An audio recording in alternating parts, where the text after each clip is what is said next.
La comprensión de lo que verdaderamente significaba despertar en un mundo donde la muerte podía llegar con el amanecer nos transporta directamente al corazón salvaje del viejo oeste americano. No hablamos aquí de la versión edulcorada de los libros de historia o las películas de Hollywood, sino de la realidad cruda, sin filtros, del Texas del siglo XIX y de todo el territorio fronterizo que se extendía desde las llanuras polvorientas hasta las montañas rocosas. Imaginemos por un momento esa sensación, el polvo cubriéndote la garganta como una segunda piel, el sabor metálico del miedo que permanecía en cada conversación, el peso constante de un revólver en la cadera que no era un accesorio romántico, sino una herramienta de supervivencia tan necesaria como el agua o el alimento. Este no era un parque de diversiones para aventuras románticas, era un crisol donde la naturaleza humana se reducía a sus elementos más esenciales: supervivencia, desesperación y una voluntad inquebrantable de resistir. ¿Qué impulsaba a alguien a abandonar todo lo que conocía, su familia, su seguridad, todo su mundo, para aventurarse en una tierra que no prometía nada más que dificultades? ¿Era la desesperación la que los empujaba hacia el oeste, o había algo más profundo, algo primitivo que llamaba al espíritu humano? La imagen de despedirse de la madre, sabiendo que tal vez nunca volverías a ver su rostro, llevando consigo solo una Biblia gastada y un corazón lleno de sueños imposibles, representa la esencia de esta experiencia transformadora. La gran migración hacia el oeste no fue un evento singular, sino un río de humanidad fluyendo a través del continente, donde cada persona llevaba su propia historia de pérdida y esperanza, familias enteras apiñando sus vidas en carretas que crujían y gemían bajo el peso de sus sueños, ruedas que giraban a través del lodo que parecía decidido a arrastrarlos de vuelta al lugar del que venían, el sonido de los ejes sin engrasar, el lamento del viento a través de las lonas rasgadas, los gritos de los niños que no comprendían por qué habían dejado atrás todo lo familiar, pero cómo era realmente, día tras día, semana tras semana, cruzar llanuras interminables donde el horizonte nunca parecía cambiar, la monotonía rota solamente por momentos de terror absoluto, tormentas que podían despedazar el refugio, ríos que podían arrastrar todo lo que poseías, y siempre, siempre el conocimiento de que fuerzas hostiles podrían estar observando desde más allá de la cresta, los animales de tiro que colapsaban por el agotamiento, dejando a familias enteras varadas en la inmensidad, con suministros disminuyendo y las opciones reduciéndose a decisiones imposibles. Los niños en estos viajes representan quizás el aspecto más desgarrador de la experiencia fronteriza. ¿Qué pensaban mientras observaban los rostros de sus padres endurecerse con cada milla que pasaba? ¿Comprendían que sus padres estaban apostando todo por un futuro que podría nunca llegar? ¿Cuántas pequeñas tumbas marcaron el sendero hacia el oeste? ¿Y cuántas madres lloraron silenciosamente en sus chales para que sus hijos restantes no perdieran la esperanza? Y luego estaba la tierra misma, Texas, vasto más allá de la comprensión, hermoso y despiadado en igual medida, un lugar tan enorme que te hacía sentir como una hormiga, donde el cielo se extendía infinitamente en todas las direcciones y te hacía darte cuenta de cuán pequeña y frágil era realmente la ambición humana. Esta no era tierra vacía, estaba viva con peligros y posibilidades que pusieron a prueba a cada persona que se atrevió a llamarla hogar. Los primeros asentamientos nacieron no de planes grandiosos, sino de la pura necesidad. Cuando se rompía la rueda de tu carreta o se agotaban tus suministros, te detenías. Cuando el invierno amenazaba con congelarte, construías refugio con lo que pudieras encontrar. Estos pueblos improvisados brotando como maleza después de la lluvia, parte esperanza, parte desesperación, completamente dependientes de la fuerza y astucia de personas que ya habían arriesgado todo solo para llegar hasta ahí. ¿Qué clase de persona se convierte en pionero? No los héroes de leyenda, sino personas reales con miedos reales y fallas reales. El hombre que dejó Tennessee porque debía dinero que no podía pagar. La mujer que siguió a su marido al oeste porque quedarse significaba verlo beberse hasta la muerte. Los antiguos esclavos que vieron la frontera como su única oportunidad de verdadera libertad. Los inmigrantes que hablaban inglés entrecortado, pero llevaban habilidades que podían significar la diferencia entre que un pueblo prosperara o muriera. Estas primeras comunidades estaban unidas por la necesidad más que por el afecto. Cuando tu vecino más cercano vivía a 5 millas de distancia y el médico más próximo estaba a una semana a caballo, Aprendías a depender de personas que podrías no elegir como amigos bajo otras circunstancias, situaciones donde tu vida dependía completamente de extraños, donde tu capacidad de trabajar juntos significaba la diferencia entre sobrevivir el invierno o convertirte en otra tumba olvidada. La tienda general se convirtió en el latido de estas comunidades, parte depósito de suministros, parte salón de reuniones, parte tribunal cuando la ley oficial era aún un sueño distante. El peso de las decisiones tomadas sobre sacos de harina y barriles de clavos era inmensurable, cuando los suministros eran limitados y el crédito era un lujo que pocos podían permitirse. Cada compra era un cálculo de supervivencia. ¿Qué compras cuando solo puedes permitirte la mitad de lo que necesitas? Pero no se trataba solo de sobrevivir a los elementos, sino de sobrevivir unos a otros. El viejo oeste atraía a personas que huían de algo, y no todas corrían de circunstancias más allá de su control. Asesinos, ladrones, estafadores, desertores, todos encontraron su camino a la frontera, mezclándose con familias honestas y creando una combinación volátil que podía explotar sin advertencia. ¿Cómo distingues entre un hombre que busca un nuevo comienzo y un hombre en quien nunca se debe confiar? En un mundo donde el pasado de una persona era a menudo un misterio, la reputación se construía sobre acciones, no palabras, pero las acciones también podían ser engañosas. El extraño silencioso que ayudaba con la construcción de tu granero podría ser el mismo hombre que robó el banco en el pueblo que dejaste atrás. La falta de aplicación formal de la ley significaba que la justicia era a menudo personal e inmediata. Cuando alguien robaba tu caballo, no presentabas un reporte y esperabas una investigación. Reunías a quienquiera en quien pudieras confiar y perseguías al ladrón tú mismo. ¿Era esto justicia o venganza? Importa cuando tu supervivencia depende de acción rápida y la disposición a usar violencia para proteger lo poco que tienes. La psicología de vivir en tal mundo transformaba fundamentalmente a las personas. ¿Cuánto tiempo antes de que la paranoia se convirtiera en sabiduría? ¿Cuántas traiciones antes de que la confianza se convirtiera en una responsabilidad? Las personas que prosperaron en el viejo oeste no eran necesariamente las más fuertes o las más rápidas con un arma, eran las que podían leer a las personas rápida y precisamente, que podían sentir el peligro antes de que se revelara completamente. La llegada del ferrocarril cambió todo, pero fue para mejor. Esas vías de acero cortando a través del desierto trajeron suministros, personas y oportunidades, pero también trajeron un nuevo tipo de criminal, más organizado y más peligroso que los individuos desesperados que habían plagado la frontera antes. Los robos de trenes se convirtieron en una forma de arte, planeados con precisión militar y ejecutados con eficiencia despiadada. El terror de los pasajeros cuando hombres enmascarados irrumpían a través de los vagones, demandando dinero y objetos de valor, era palpable. Pero por cada robo de tren exitoso que llegaba a los titulares, ¿cuántos intentos desesperados terminaron en tiroteos que dejaron más sangre que beneficio? El romance del forajido se construyó sobre las tumbas de hombres que descubrieron demasiado tarde que el crimen era un juego de jóvenes, con consecuencias de viejos. El ferrocarril también trajo un tipo diferente de colono, personas con suficiente dinero para viajar en lugar de caminar, empresarios con planes más grandes que la supervivencia. Estos no eran personas huyendo de la pobreza o la persecución,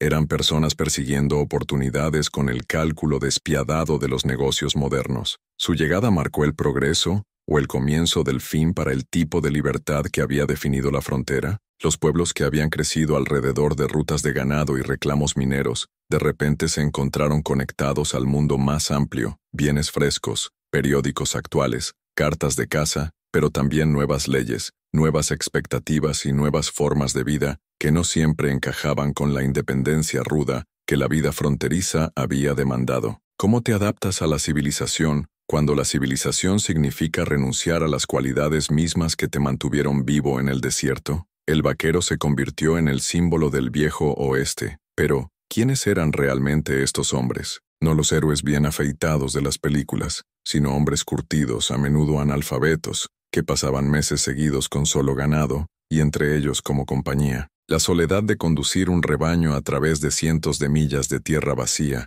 durmiendo bajo estrellas que ofrecían belleza pero ningún confort, comiendo la misma comida sin sabor día tras día, mientras el peligro acechaba en cada sombra. Estos no eran figuras románticas, sino hombres trabajadores haciendo uno de los trabajos más peligrosos imaginables. El ganado eran animales impredecibles, que podían estampedarse ante la menor provocación, pisoteando a cualquiera lo suficientemente desafortunado como para ser atrapado en su camino. Los cruces de ríos podían volverse mortales en segundos cuando las corrientes rápidas arrastraban caballo y jinete. Incluso el clima era un enemigo. Tormentas súbitas podían dispersar un rebaño a través de millas de territorio, requiriendo días o semanas para reunirlos de nuevo, si es que podían ser encontrados. Pero quizás el mayor peligro que enfrentaban los vaqueros eran ellos mismos. Meses de aislamiento, dificultades compartidas y agravios acumulados podían explotar en violencia por asuntos aparentemente triviales. Cuando los hombres portaban armas como herramientas de su oficio,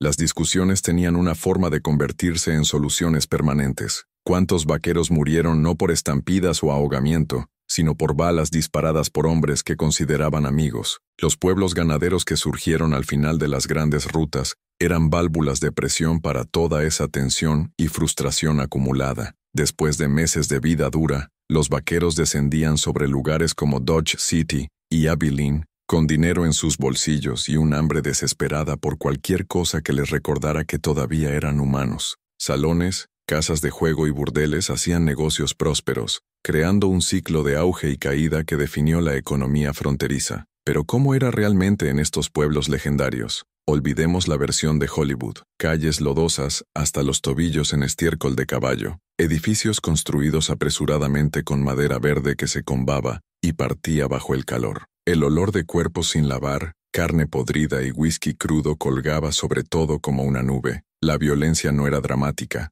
era súbita, brutal y a menudo sin sentido. El salón no era solo un lugar para beber, sino el ayuntamiento no oficial, tribunal, oficina de empleo y club social todo en uno. Imaginen tratar de conducir negocios en una habitación espesa de humo de tabaco, donde cada conversación competía con el sonido de cristales rotos y voces alzadas, donde un juego amistoso de cartas podía convertirse en una enemistad sangrienta por un caso sospechado de trampa. Sin embargo, estos mismos salones eran a menudo los únicos lugares donde diferentes culturas se mezclaban libremente. Vaqueros mexicanos compartían tragos con antiguos esclavos. Inmigrantes alemanes comparaban notas con trabajadores ferroviarios irlandeses, y los nativos americanos intercambiaban información con colonos blancos. La frontera tenía una manera de romper barreras sociales que existían en ningún otro lugar de América, no por iluminación, sino por necesidad. La comida en el viejo oeste era combustible, no placer.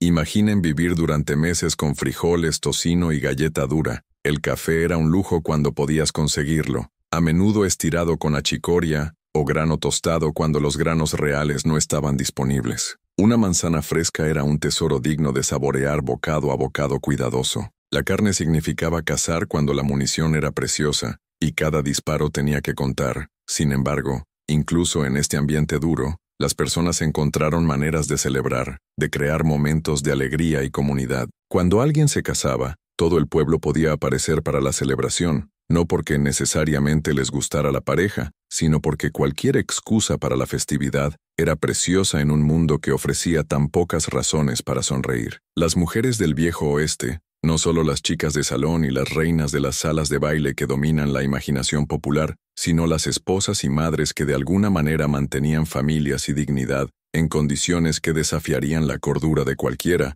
representan una historia en gran medida no contada. ¿Cómo crías niños cuando la escuela más cercana está a 100 millas? ¿Cómo mantienes estándares de limpieza y moralidad cuando la supervivencia toma precedencia sobre todo lo demás? Estas mujeres eran a menudo más duras que los hombres, habiendo aprendido a arreglárselas con menos, mientras manejaban los innumerables detalles que mantenían vivas a las familias. Podían dar a luz bebés, tratar heridas de bala, negociar con indios hostiles y disparar derecho cuando las circunstancias lo demandaban. Sin embargo, la historia ha olvidado en gran medida sus nombres, recordando en su lugar a los forajidos y pistoleros que captaron titulares pero contribuyeron poco a construir comunidades duraderas. Los niños que crecieron en este ambiente fueron moldeados por experiencias que los niños modernos apenas pueden imaginar. Aprendieron a disparar antes de que aprendieran a leer, podían rastrear animales a través de desiertos que confundirían a adultos, y entendían que la supervivencia a menudo dependía de cualidades que no tenían nada que ver con la educación formal. ¿Qué clase de adultos se convirtieron tales niños?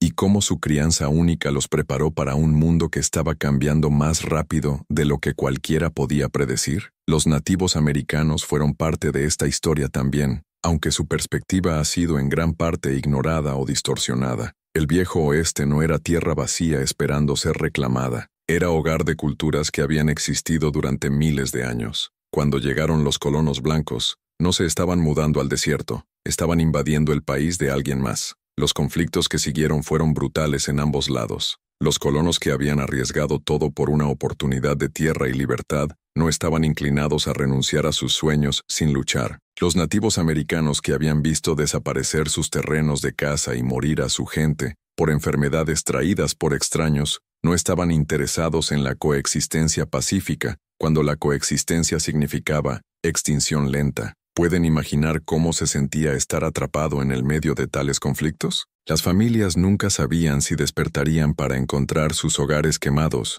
su ganado robado, sus seres queridos tomados o asesinados. La tensión constante moldeaba cada decisión, cada relación, cada momento de la vida diaria. ¿Cómo planificas para el futuro cuando no estás seguro de que sobrevivirás la noche? Sin embargo, incluso en medio de este conflicto, hubo momentos de humanidad que trascendieron las fronteras raciales y culturales. Nativos americanos que salvaron niños blancos perdidos y los entregaron sanos y salvos a casa. Colonos que arriesgaron sus propias vidas para proteger a indios amistosos de vecinos hostiles. Estas historias rara vez llegaron a los periódicos, pero revelan la realidad compleja de las relaciones humanas en la frontera. Los búfalos fueron centrales a este drama, aunque no tuvieron voz en su propia destrucción. Millones de estos animales masivos vagaron por las grandes llanuras, formando rebaños tan grandes que podían tardar días en pasar un solo punto. Proporcionaron a los nativos americanos todo lo necesario para la supervivencia: comida, ropa, refugio, herramientas. Su destrucción no fue solo un desastre ambiental, fue genocidio cultural. Los cazadores blancos mataron búfalos no principalmente por carne o pieles, sino para negárselos a los indios. La lógica era simple y brutal. Sin búfalo significaba sin estilo de vida indio independiente, lo que significaba dependencia forzada en reservaciones gubernamentales. ¿Pueden imaginar la desesperación de personas viendo su forma completa de vida sistemáticamente destruida? ¿Es de extrañar que algunos eligieran pelear en lugar de someterse a tal inanición calculada? El ejército que hizo cumplir esta política estaba compuesto en gran parte por hombres que habían sobrevivido la guerra civil, llevando sus propios traumas y prejuicios a este nuevo conflicto. Muchos eran inmigrantes que se habían unido al militar porque ofrecía pago constante y una oportunidad de ciudadanía. Otros eran esclavos liberados que encontraron que usar un uniforme azul proporcionaba protección y respeto que no podían conseguir en ningún otro lugar de América. Pero ¿cómo era ser un soldado en el viejo oeste, apostado en fuertes aislados a cientos de millas de la civilización, enfrentando a un enemigo que conocía el terreno mejor que tú y podía desaparecer en paisaje que parecía vacío, pero albergaba amenazas constantes? Las tasas de deserción eran altas, el alcoholismo era epidémico, y el suicidio era lo suficientemente común como para ser apenas digno de mención en reportes oficiales. Los fuertes mismos eran a menudo estructuras construidas apresuradamente que proporcionaban confort o seguridad mínimos. ¿Pueden imaginar pasar años en edificios que eran abrasadoramente calientes en verano, heladamente fríos en invierno y llenos de alimañas todo el año, donde el cuidado médico era primitivo, la comida era monótona y el entretenimiento consistía en lo que pudieras crear de la nada? Sin embargo, estos mismos fuertes se convirtieron en centros de comercio y comunicación, vinculando comunidades aisladas y proporcionando seguridad que permitió que el comercio se desarrollara. La presencia de soldados significaba un mercado para suministros, empleo para civiles y un grado de protección que alentaba a otros negocios a establecerse cerca. La aplicación de la ley evolucionó lenta y desigualmente a través de la frontera. Sheriffs y alguaciles eran a menudo la única autoridad oficial en territorios más grandes que muchos estados, responsables de mantener el orden entre poblaciones que incluían personas desesperadas de cada trasfondo imaginable. ¿Qué clase de persona tomaba tales trabajos? ¿Y cómo sobrevivían en posiciones que los hacían blancos para cada forajido y descontento en su territorio? Los famosos pistoleros no eran solo asesinos. Eran hombres cuyas reputaciones los precedían, creando una dinámica extraña donde su presencia podía prevenir la violencia, simplemente porque nadie quería probar su velocidad y precisión. Pero la reputación era una espada de doble filo. Atraía desafíos de hombres jóvenes buscando hacerse nombres matando a alguien famoso. Consideren la carga psicológica de vivir con tal reputación. Cada extraño podía ser un asesino. Cada multitud podía esconder a alguien con rencor. Cada gesto amistoso podía ser una distracción antes de un ataque. ¿Cuánto tiempo podía alguien sobrevivir tal vigilancia constante? ¿Y qué le hacía a su capacidad de formar relaciones humanas normales? El sistema legal, cuando existía, era áspero e improvisacional. Los jueces podían ser oficiales designados o simplemente miembros respetados de la comunidad. Los jurados se extraían de quienquiera que estuviera disponible, y el castigo era rápido cuando se establecía la culpa. Los ahorcamientos eran eventos públicos que atraían multitudes desde millas alrededor, sirviendo tanto como entretenimiento como advertencia. Pero, ¿era esto justicia o venganza? Cuando la evidencia era escasa y los testigos poco confiables, ¿cómo podía alguien estar seguro de culpa o inocencia?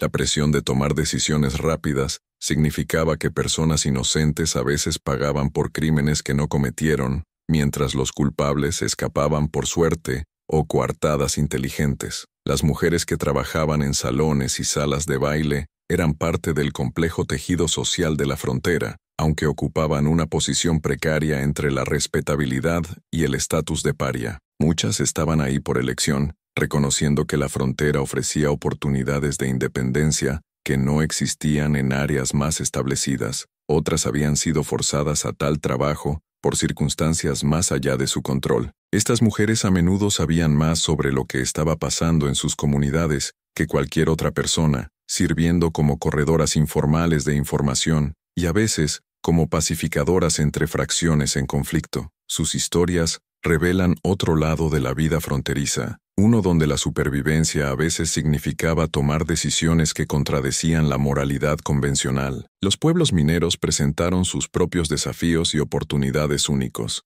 Cuando se descubría oro o plata, las comunidades podían surgir de la noche a la mañana, creciendo de la nada a miles de residentes en cuestión de semanas. ¿Pueden imaginar el caos de tal crecimiento rápido, donde todo desde la aplicación de la ley hasta el saneamiento tenía que ser improvisado sobre la marcha? Los hombres que acudían en masa a los campamentos mineros eran apostadores en el sentido más verdadero, apostando todo en la oportunidad de hacerse ricos. La mayoría perdería más de lo que ganó, pero la posibilidad de riqueza instantánea era lo suficientemente intoxicante como para mantenerlos intentando. Los pocos afortunados que sí encontraron riqueza a menudo perdieron sus fortunas tan rápidamente como las hicieron, víctimas de su propia inexperiencia con la riqueza súbita. Pero la minería no se trataba solo de buscadores individuales, cerniendo oro en arroyos. Las operaciones a gran escala requerían inversión significativa, trayendo corporaciones y trabajadores asalariados a la frontera. Esto creó un tipo diferente de comunidad, una donde las distinciones de clase importaban más de lo que habían hecho en asentamientos agrícolas o pueblos ganaderos. El ciclo de auge y caída de los pueblos mineros era brutalmente eficiente. Cuando el mineral fácilmente accesible se agotaba, las poblaciones podían desaparecer tan rápidamente como habían aparecido, dejando atrás pueblos fantasma que se convirtieron en monumentos a la ambición y el fracaso humanos. Caminando por tales lugares hoy, ¿pueden sentir los sueños que murieron ahí, las esperanzas que se convirtieron en polvo junto con los edificios? El transporte fue siempre un desafío en el viejo oeste. Antes del ferrocarril, todo se movía en carreta, a caballo o a pie. Un viaje que toma horas hoy en coche podía requerir semanas de viaje peligroso, sin garantía de llegar vivo al destino. El clima, el terreno, la avería mecánica o la hostilidad humana podían convertir cualquier jornada en una prueba que amenazara la vida. La diligencia se convirtió en un ícono del transporte occidental.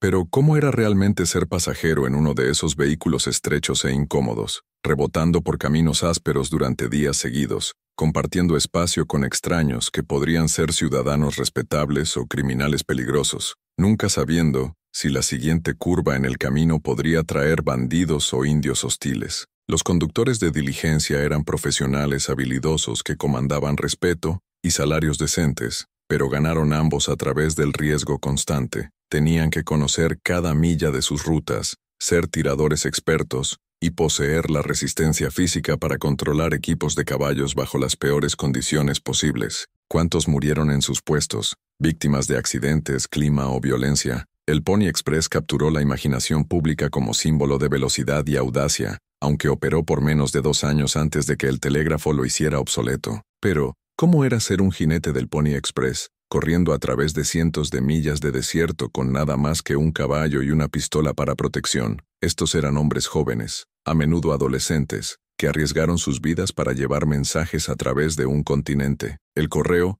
era una línea de vida que conectaba las comunidades fronterizas con el mundo exterior, pero también era desesperadamente poco confiable. Las cartas podían tardar meses en llegar a sus destinos. Si es que llegaban, las noticias de eventos importantes podían estar semanas o meses desactualizadas cuando llegaron a asentamientos remotos. ¿Pueden imaginar el aislamiento que esto creó? ¿La sensación de vivir en una burbuja desconectada del mundo más grande? El telégrafo cambió todo, creando comunicación casi instantánea a través de vastas distancias. Pero tender líneas telegráficas a través de la frontera era trabajo peligroso, requiriendo que las cuadrillas operaran en territorio hostil mientras creaban infraestructura que los hacía blancos para cualquiera que viera los cables como símbolos de cambio no deseado. Los bancos eran raros en la frontera temprana, forzando a las personas a conducir negocios en efectivo o trueque. Esto hacía a los negocios e individuos exitosos blancos de robo, mientras creaba oportunidades para hombres de confianza y estafadores. ¿Cómo construyes confianza en una relación comercial cuando no sabes nada sobre el trasfondo o la confiabilidad de la otra persona? La falta de moneda estandarizada agregó otra capa de complejidad al comercio fronterizo. Polvo de oro, monedas de plata de diferentes países, dinero en papel emitido por varios bancos, e incluso bienes comerciales, todos sirvieron como moneda en diferentes tiempos y lugares. Un comerciante exitoso tenía que ser parte comerciante, parte tasador y parte detective para evitar ser engañado. El crédito era personal en la frontera, basado en acuerdos de apretón de manos y reputación en lugar de documentación formal. La palabra de un hombre era literalmente su fianza, porque no había sistema legal lo suficientemente sofisticado como para hacer cumplir contratos complejos. Esto creó incentivos fuertes para la honestidad, pero también oportunidades para aquellos dispuestos a explotar la confianza. Los roles de las mujeres en la frontera eran más complejos y variados de lo que sugiere la historia popular. Mientras algunas se conformaron a roles domésticos tradicionales, muchas otras operaron negocios, practicaron medicina o se comprometieron en otras actividades que habrían sido imposibles en comunidades más establecidas. La frontera tenía una manera de romper barreras de género cuando la supervivencia lo demandaba. Las empresarias femeninas dirigían casas de huéspedes, restaurantes, lavanderías y varios otros negocios que servían la población abrumadoramente masculina de muchas comunidades fronterizas. Estas mujeres a menudo enfrentaron desafíos únicos, teniendo que comandar respeto y autoridad en ambientes donde la fuerza física era a menudo el árbitro final de disputas. La educación de los niños era irregular a través de la frontera. Algunas comunidades lograron establecer escuelas y atraer maestros, pero muchos niños crecieron con poca educación formal. Los padres que podían leer y escribir trataron de enseñar a sus propios hijos, pero las demandas de supervivencia a menudo dejaron poco tiempo para lecciones. Los libros eran artículos preciosos en las comunidades fronterizas, a menudo compartidos entre familias y leídos hasta que se desmoronaron. Un predicador itinerante con una biblioteca o un maestro con materiales educacionales podía ser bienvenido en comunidades hambrientas de contacto con el mundo más amplio de ideas y cultura. El cuidado médico era primitivo y a menudo peligroso. Los doctores fronterizos podían tener entrenamiento formal o podían simplemente ser personas que habían recogido algo de conocimiento a través de la experiencia. La cirugía se realizaba sin anestesia, las infecciones se trataban con remedios populares de valor dudoso, y muchas condiciones que son fácilmente tratables hoy eran sentencias de muerte. El parto era particularmente peligroso para las mujeres en la frontera, donde la asistencia médica podía estar a días de distancia y las complicaciones podían resultar fatales. Sin embargo, las familias continuaron creciendo,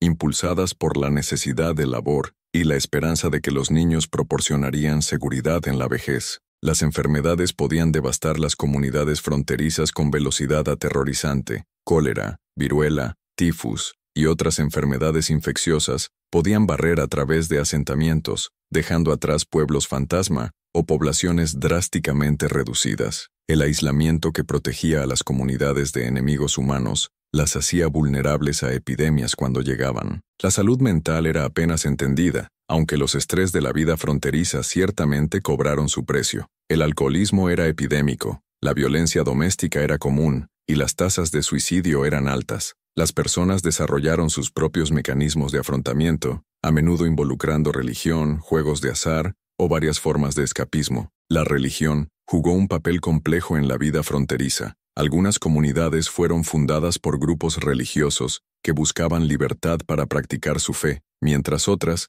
eran ambientes notablemente seculares donde los códigos morales tradicionales eran relajados o abandonados completamente. Los predicadores itinerantes eran bienvenidos en la mayoría de las comunidades, trayendo no solo confort espiritual, sino también noticias del mundo exterior. El contraste entre los servicios del domingo por la mañana y la juerga del sábado por la noche podía ser marcado en los pueblos fronterizos, reflejando el complejo paisaje moral de comunidades donde la supervivencia a menudo requería compromiso con el comportamiento ideal. ¿Cómo reconciliaba la gente sus creencias religiosas con las demandas prácticas de la vida fronteriza? El entretenimiento era escaso y precioso en la frontera. Una compañía teatral itinerante, un músico, o incluso alguien con una buena colección de libros, podía atraer multitudes desde millas alrededor. Las personas crearon su propio entretenimiento a través de narración de historias, canto, baile, y varios juegos que podían jugarse con equipo mínimo. Los juegos de azar eran ubicuos en la frontera,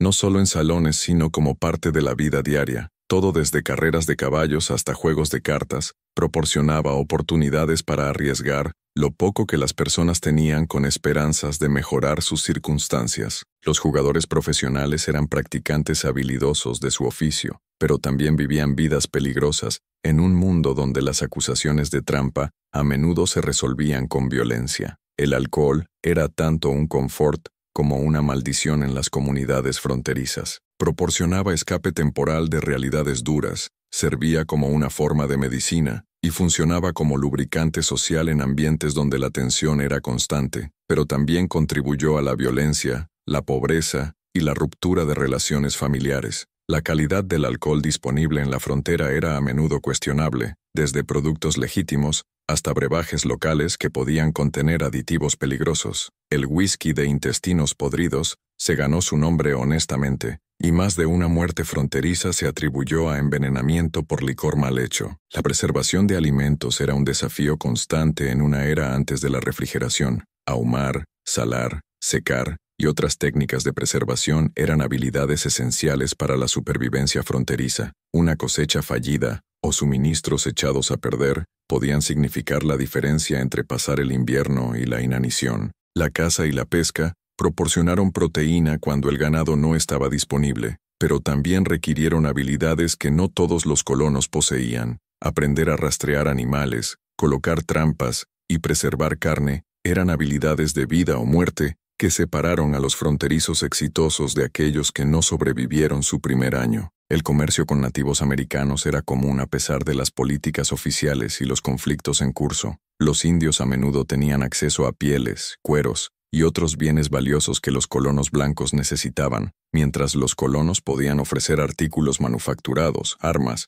y otros bienes comerciales. Estas relaciones eran complejas, involucrando tanto beneficio mutuo como sospecha mutua. El comercio de pieles fue una de las primeras industrias en penetrar la frontera, trayendo hombres de montaña y comerciantes en contacto con nativos americanos, mucho antes de que comenzara el asentamiento agrícola. Estos hombres vivieron vidas de aislamiento y peligro extremos, pasando meses en el desierto con contacto humano mínimo. El transporte de bienes a través de la frontera era costoso y peligroso, haciendo que los precios de artículos manufacturados fueran extremadamente altos en comunidades remotas. Un artículo simple que costaba centavos en el este podía venderse por dólares en un campamento minero, creando oportunidades de beneficio, pero también dificultades para los consumidores. El militar jugó un papel crucial en el desarrollo fronterizo, no solo a través del conflicto directo, sino proporcionando seguridad que alentó el asentamiento civil. Los puestos del ejército crearon mercados para bienes y servicios locales, mientras proporcionaron oportunidades de empleo para civiles. Las relaciones entre personal militar y comunidades civiles eran a menudo tensas, con conflictos sobre jurisdicción, moralidad y recursos. Los soldados eran a veces vistos como protectores y a veces como opresores, dependiendo de las circunstancias locales y el comportamiento de comandantes individuales. El costo de la vida fronteriza se medía no solo en dinero, sino en sufrimiento humano. ¿Cuántas familias fueron separadas por muerte, enfermedad o fracaso económico? ¿Cuántos sueños murieron en tumbas sin marcar esparcidas a través del paisaje? Sin embargo, la gente siguió viniendo, atraída por posibilidades que parecían valer cualquier riesgo. Mientras consideramos esta historia desde nuestras perspectivas modernas, debemos recordar que el Viejo Oeste no fue solo historia, sino una formativa experiencia nacional que reveló tanto lo mejor como lo peor de la naturaleza humana bajo condiciones extremas. Las lecciones sobre supervivencia, comunidad y el precio de la libertad siguen siendo relevantes donde quiera que las personas luchan por construir mejores vidas contra probabilidades imposibles. El polvo se ha asentado, los pistoleros se han ido, y los búfalos ya no oscurecen las llanuras. Pero el espíritu que impulsó a las personas a arriesgar todo por una oportunidad de algo mejor, ese espíritu vive, esperando la próxima frontera, el próximo desafío, la próxima generación lo suficientemente valiente como para apostar todo en un futuro incierto. ¿Qué frontera te llama hoy? ¿Y tienes el valor de responder? La respuesta a esta pregunta revela tanto sobre nosotros como individuos, como las decisiones de aquellos pioneros revelaron sobre ellos. El Viejo Oeste americano fue más que un período en la historia, fue un laboratorio para el alma humana, un lugar donde las máscaras de la civilización se despojaron y las personas descubrieron quiénes realmente eran cuando todo lo demás fue quitado.